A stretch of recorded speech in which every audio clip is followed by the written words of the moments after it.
El universo mecánico. La ley de la gravitación universal de Isaac Newton explica por qué todos los cuerpos próximos a la superficie de la Tierra caen con la misma aceleración constante.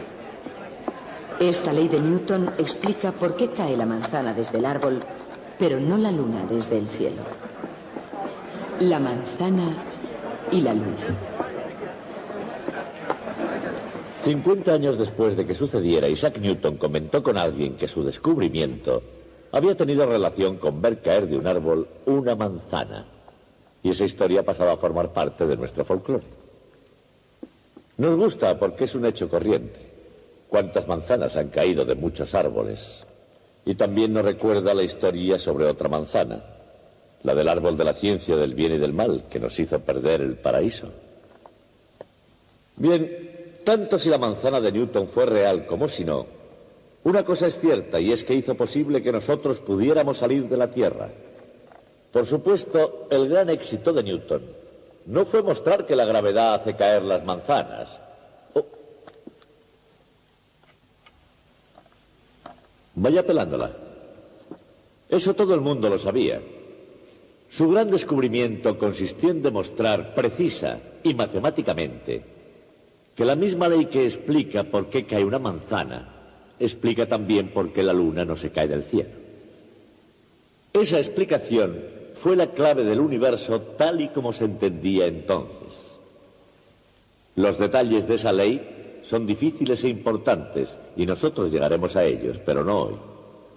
Hoy quiero explicar primero cómo fue razonando Newton el problema y cómo demostró que tenía razón.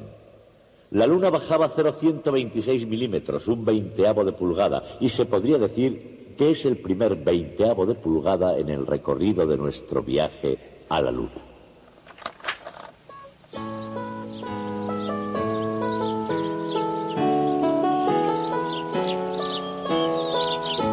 En el camino hacia la luna, el joven Isaac Newton podría haber emprendido esta ruta. 3 siglos más tarde, 3 hombres emprenden un viaje que aventaja los viajes de Marco Polo, Magallanes, Colón, Drake y quizás a los de cualquier explorador de la Tierra desde los primeros pasos que se dieron hacia lo desconocido. Estos hombres están ligados a la luna. Su destino ya ha sido determinado por ingenieros y científicos, técnicos y visionarios, investigadores y pilotos de pruebas, con la mejor planificación y todo el material adecuado. Pero todo el mundo aquí, desde el primero al último, está subido a los hombros de un hombre, Isaac Newton.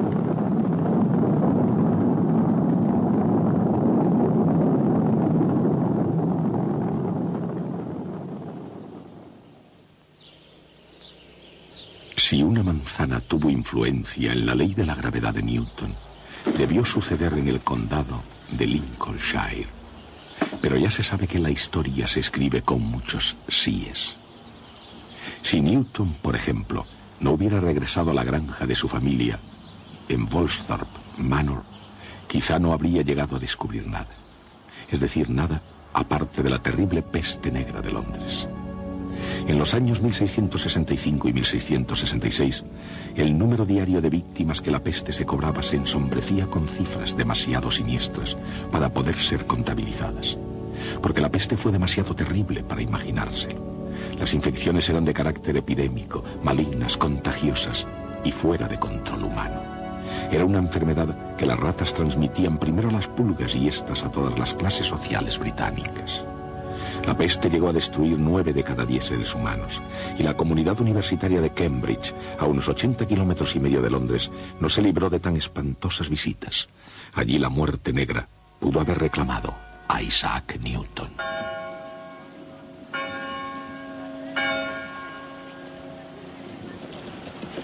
Pero Newton, en 1665, se retiró a los montes de Lincolnshire, y en ese bucólico escenario pienso que vivió Newton y resolvió algunos de los grandes misterios del universo.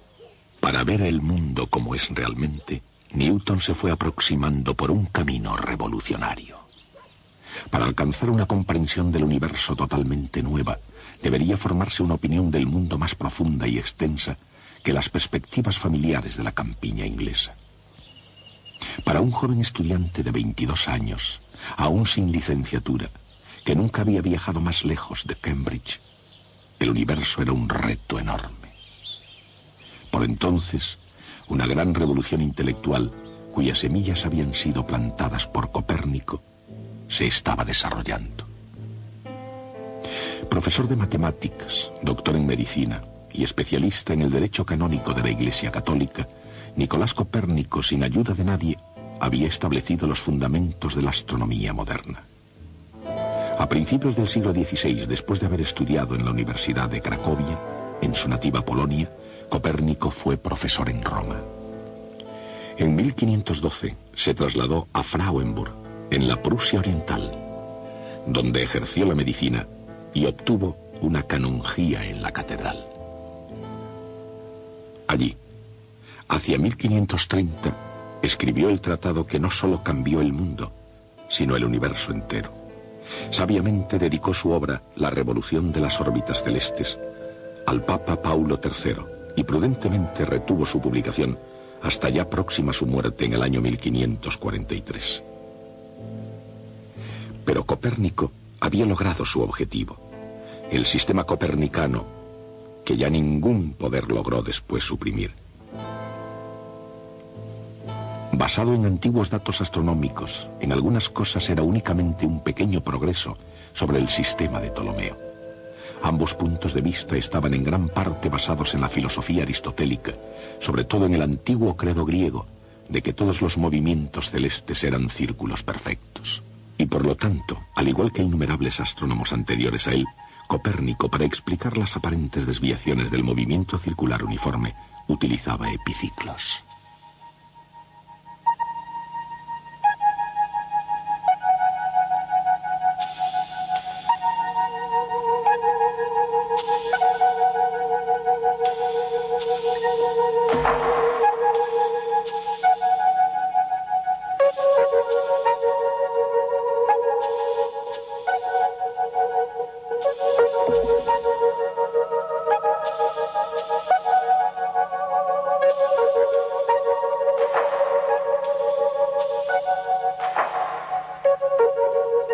No obstante, situó el Sol en el centro del sistema solar y puso en órbita a su alrededor a todos los demás planetas, incluida la Tierra. De esa forma, Nicolás Copérnico hizo el trabajo de preparación de algo que algunos opinaron fue una mala jugada para Galileo Galilei. En el Renacimiento, aquel sistema de Copérnico suponía un serio peligro, pero solo en términos teóricos. Incluso si los astrónomos hubiesen querido oponerse a los puntos de vista aristotélicos de la Iglesia, ninguno de ellos hubiera sido capaz de demostrar que los planetas giraban en órbita alrededor del Sol. Y además, tampoco lo intentaron. Nadie lo hizo hasta que Galileo puso su entendimiento a la tarea, con Copérnico en el fondo de su mente. Y con ayuda de la última tecnología de la época, Galileo se esforzó por resolver algunos conceptos suyos inquietantes. Con planos inclinados e imaginándose el mundo en el vacío, comprendió la ley de la caída de los cuerpos. Todos los cuerpos caen con la misma aceleración constante. Al mismo tiempo se imaginó también el mundo sin rozamientos. Estos experimentos llevaron a Galileo a otro descubrimiento, la ley de inercia. Una bola rodando sobre un plano liso horizontal no se pararía nunca. Como todos los objetos sobre la Tierra, mantendría su movimiento a menos que algo alterase su trayectoria.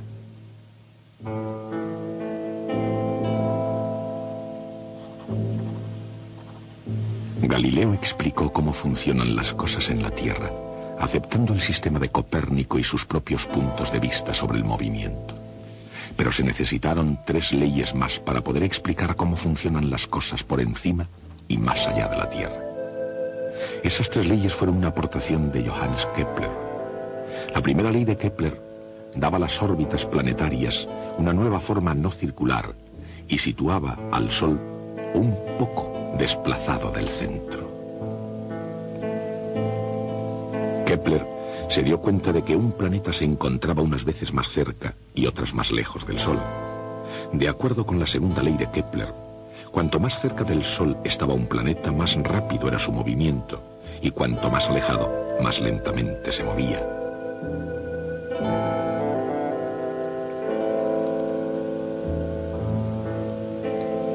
Su tercera ley decía que cuanto más larga era la órbita del planeta, más tiempo tardaba en dar la vuelta. Esas tres leyes de Kepler describen el firmamento con una precisión sin precedentes. Newton comenzó a desenterrar de un campo previamente investigado por Copérnico, Galileo y Kepler aquellos secretos del universo que aún seguían enterrados, y no solo los celestes, sino también los escondidos en su propio planeta. Antes de Isaac Newton, algunos colosos habían logrado explicar el cómo del cielo y la tierra. Ahora le correspondía a él levantarse y explicar el porqué. Antes de Newton, nadie sabía por qué todos los cuerpos caen con el mismo ritmo, ni por qué la Luna da vueltas alrededor de la Tierra según una órbita determinada y a una marcha precisa, ni por qué la Tierra gira alrededor del Sol según una trayectoria determinada y a una marcha precisa. Probablemente antes de Newton, nadie pensó que estos fenómenos estuvieran relacionados. Así que le tocó al joven Newton crear una nueva ciencia que unificara el cielo y la Tierra. Una vez más, una manzana jugó un papel en todo esto. Dicho papel fue secundario. El descubrimiento de Newton no se debió a una simple ráfaga de penetración inspirada por la casualidad en un huerto. Newton trabajó duramente durante 18 meses y aún pasarían 20 años antes de que los frutos de su trabajo se publicasen. Y hubieron de transcurrir casi 300 años más antes de los últimos segundos de una cuenta atrás.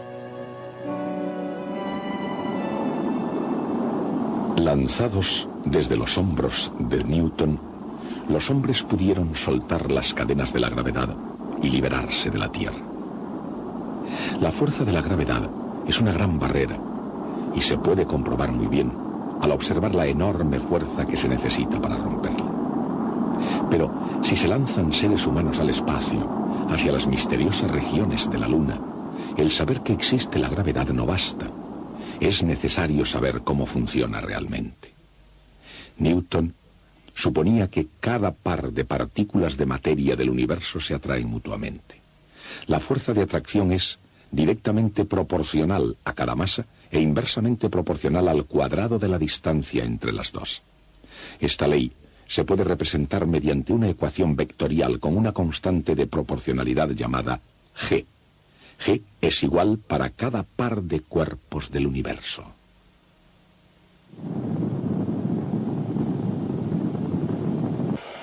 Le dije a Michael que tú estás ahí arriba y me contestó, ¿entonces quién conduce? Una buena pregunta. Isaac Newton es el que nos conduce ahora. Como la fuerza de la gravedad en la Luna es menor que en la Tierra, en la Luna las cosas pesan menos que aquí. Las cosas caen más despacio incluso, pero todos los cuerpos, incluso un martillo y una pluma, caen a la vez. Porque, como dice la ley de Newton, en cualquier parte del universo hay una fuerza entre cualquier par de masas. Por consiguiente, cada partícula de masa del astronauta es atraída por cada partícula de masa de la Luna. ¿Cuál es el efecto resultante de esas fuerzas sumadas?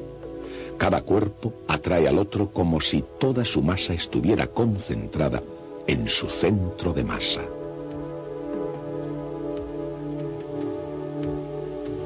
La fuerza que la gravedad de la Tierra ejerce sobre una manzana, por ejemplo, es menos G por la masa de la manzana, por la masa de la Tierra, dividida por el cuadrado de la distancia entre el centro de masa de la manzana y el centro de masa de la Tierra. Para fines prácticos, esa distancia es el radio de la Tierra. La fuerza también es masa por aceleración. Igualando, se simplifica la masa de la manzana de la ecuación, dejando una aceleración que no depende de la masa de la manzana.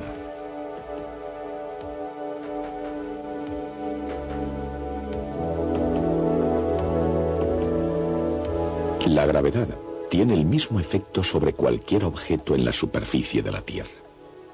Medio siglo antes de Newton, Galileo descubrió que todos los cuerpos caen con la misma aceleración constante.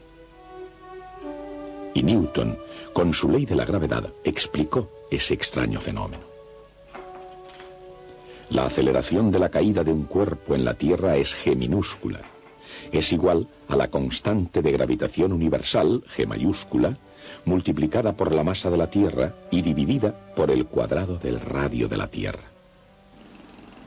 Esa combinación nos da una aceleración de 32 pies por segundo, es decir, 9,8 metros por segundo al cuadrado.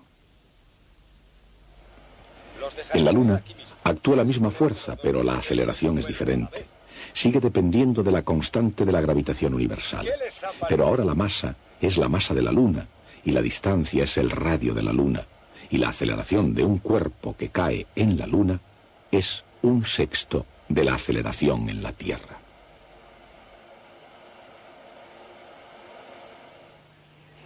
Newton, al mismo tiempo que se interesaba por la caída de los cuerpos, buscaba también algo más sobre la gravedad, porque si las manzanas caen a tierra, ¿por qué no cae la Luna? ¿Se podría aplicar la misma ley para ambos casos? Newton argumentaba imaginando, por ejemplo, que alguien disparaba un cañón desde un punto alto sobre la superficie de la Tierra. Él ya sabía, por el descubrimiento de Galileo, que un cuerpo que cae desde 16 pies, casi 5 metros de altura, sobre la superficie de la Tierra, alcanza el suelo en 1 segundo. El recorrido de una bala de cañón depende de su velocidad. Si el proyectil deja el cañón a 30 pies por segundo, recorre 30 pies antes de llegar al suelo 1 segundo después.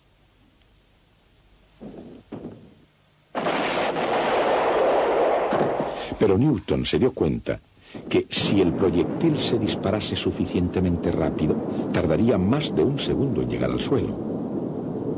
La superficie de la Tierra se va curvando por debajo de la bala de cañón antes de que la alcance.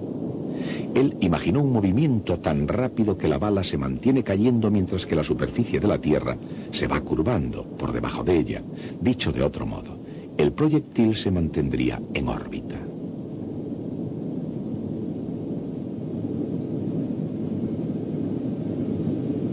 Aquí donde ahora estamos, no hay uno arriba y uno abajo. Cualquier punto es tan bueno como otro. Pero 0G, o sin peso, no es verdaderamente ausencia de gravedad. Los astronautas que giran alrededor de la Luna se mantienen allí por la gravedad, al igual que la gravedad mantiene a la Luna en órbita, o hace caer una manzana en la Tierra. Los objetos que flotan por la cabina están en situación de caída libre, exactamente igual que la propia nave espacial. Todo continuará cayendo en su órbita alrededor de la Luna, igual que la bala de cañón de Newton continúa cayendo en órbita alrededor de la Tierra. Isaac Newton sabía que la Luna, exactamente igual que la bala de cañón, se mantendría cayendo por toda la eternidad sin alcanzar nunca la Tierra. La Luna cae hacia la Tierra con una aceleración g multiplicada por la masa de la Tierra y dividida por el cuadrado de la distancia entre sus centros.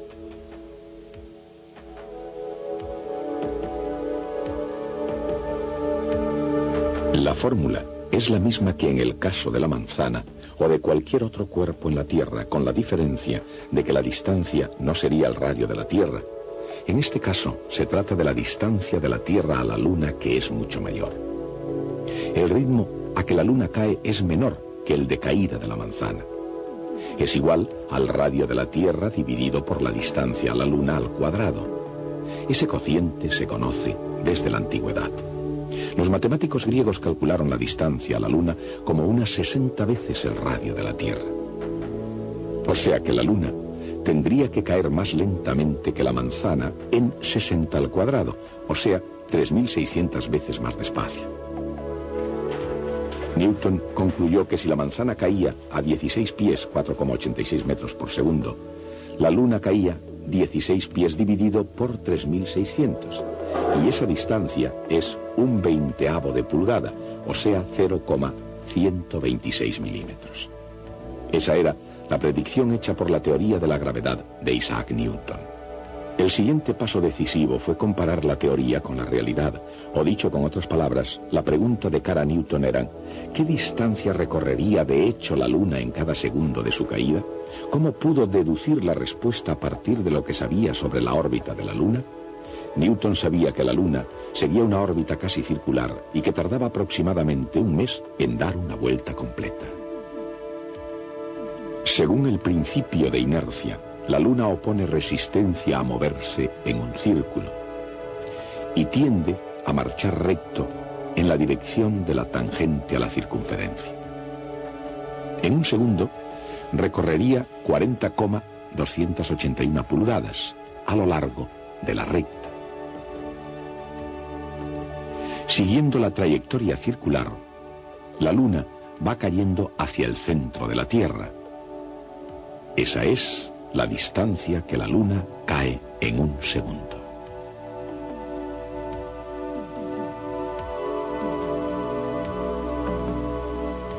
Según el teorema de Pitágoras, Rm al cuadrado más D al cuadrado es igual a la suma de Sm y Rm al cuadrado. Así, D al cuadrado es igual a Sm al cuadrado más 2 veces Rm por Sm. Una cantidad tan pequeña que se puede despreciar. Dado el tamaño de Rm y D, Sm es un 20avo de pulgada, 0,126 milímetros. Para el mundo en general, qué grande iba a resultar ese 1/20avo de pulgada. Que los cuerpos continuarían cayendo por siempre por influencia de la gravedad ha sido probado por una asombrosa concordancia entre la teoría y la observación. La prueba de que 1/20avo de pulgada explicaría tanto en la práctica como en la teoría los misterios de la caída de los cuerpos de Galileo y los movimientos celestes de Johannes Kepler. Pero a pesar de ser un secreto tan maravilloso, pasaron otros 20 años antes de que Newton lo compartiera con el mundo. Sin embargo, en ese momento, con ese resultado de 1/20avo de pulgada, Newton supo que tenía en sus manos la clave del universo mecánico.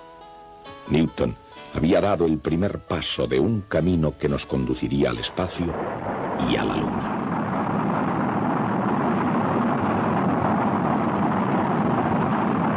Le dije a Michael que tú estás ahí arriba y me contestó: ¿entonces quién conduce? Una buena pregunta. Isaac Newton es el que nos conduce ahora. Adelante.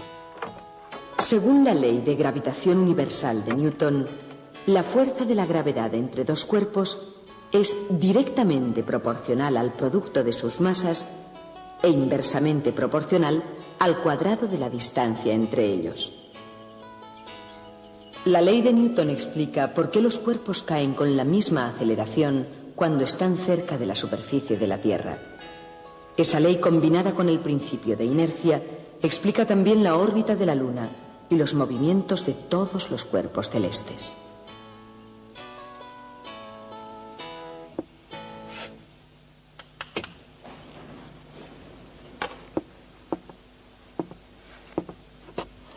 El hecho de que ese 20avo de pulgada sea el mismo que este habría sido suficiente como logro de trabajo de toda una vida para cualquier científico, menos para Newton. La lista de sus hallazgos matemáticos y científicos nos deja completamente sin respiración. Por otra parte, no todo lo que hizo Newton nos parece respetable. Se interesó también en otros temas como la alquimia, cronología bíblica y otras ocupaciones secretas que a él le parecieron tan legítimas como la física que nosotros hoy tanto admiramos. En el año 1696 Newton enfermó de locura.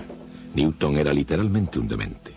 Algunos piensan que fue un envenenamiento de mercurio, quizá debido a alguno de sus experimentos de alquimia. Existe alguna evidencia por un análisis químico de su pelo, pero otros piensan que aquello era hilar muy fino porque en Newton poca diferencia había entre locura y cordura en cualquier caso.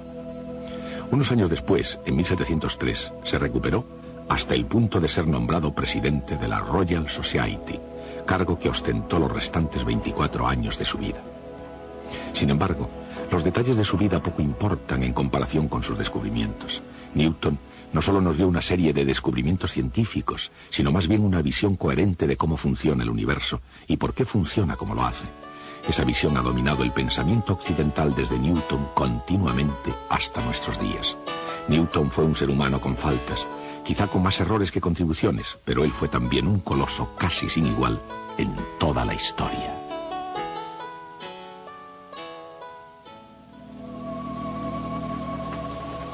Lord Byron escribió en su Don Juan: cuando Newton vio caer una manzana, en ese ligero sobresalto de su contemplación, encontró un modo de demostrar que la Tierra daba vueltas en una rotación de lo más natural, llamada gravedad. Y este es el único mortal que desde Adán pudo enfrentarse con una caída o con una manzana. El hombre cayó con manzanas y con manzanas se levantó. Y si esto es verdad, nosotros debemos pensar en el modo como Isaac Newton podía hacer descubrimientos con todo tipo de mecánica. Las máquinas de vapor muy pronto le llevarían a la Luna.